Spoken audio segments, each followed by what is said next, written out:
হৰি নামেৰে মুখৰিত নাজিৰাৰ আমোলাপট্টি ভাওনা নাট কৰ্মশালাৰ সামৰণি অনুষ্ঠানত ভাগৱত শোভাযাত্ৰা। নাজিৰা আমোলাপট্টি সাৰ্বজনীন নামঘৰৰ উদ্যোগত প্ৰগতি মইনা পৰিজাত আৰু স্থানীয় ৰাইজৰ সহযোগত ৩ জুলাইৰ পৰা শিশু ভাওনা নাট কৰ্মশালা অনুষ্ঠিত কৰা হয়। উক্ত কৰ্মশালাৰ লগত সংগতি ৰাখি অন্তিম দিনৰ কাৰ্যসূচীত পুৱা ধৰ্মধ্বজা উত্তোলন, স্মৃতি তৰ্পণৰ পিছতে ভাগৱত শোভাযাত্ৰাত হৰি নামেৰে মুখৰিত কৰি দ্বিতীয় বৈকুণ্ঠত পৰিণত কৰি দিলে সমগ্ৰ নাজিৰা আমোলাপট্টি অঞ্চল। শিশু, যুৱ, আইমাতৃ আৰু ভকত বৈষ্ণৱৰ অংশগ্ৰহণে ভাগৱত শোভাযাত্ৰা সাফল্যমণ্ডিত কৰি তোলা পৰিলক্ষিত হয়। ৩ জুলাইৰ পৰা প্ৰগতি মইনা পাৰিজাতৰ উদ্যোগত নাজিৰা আমোলাপট্টি সাৰ্বজনীন নামঘৰৰ সহযোগত এক কৰ্মশালাৰ আয়োজন কৰিছিলোঁ।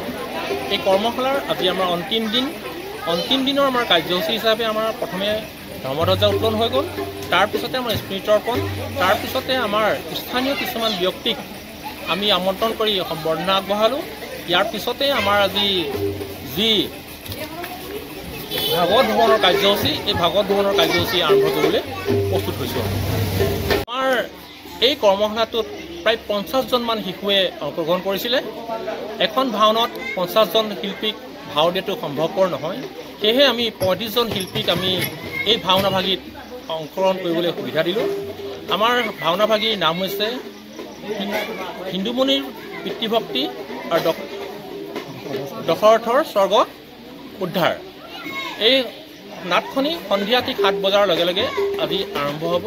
একে সকলো ভক্তপ্ৰাণ ৰাইজক আজি আমাৰ ভাওনাভাগীত উপস্থিত থাকিবলৈ বিনম্ৰভাৱে অনুৰোধ কৰিছোঁ। নাজিৰাৰ পৰা যদুমণি হাজৰিকা ৰিপৰ্ট, অসম আদিত্য।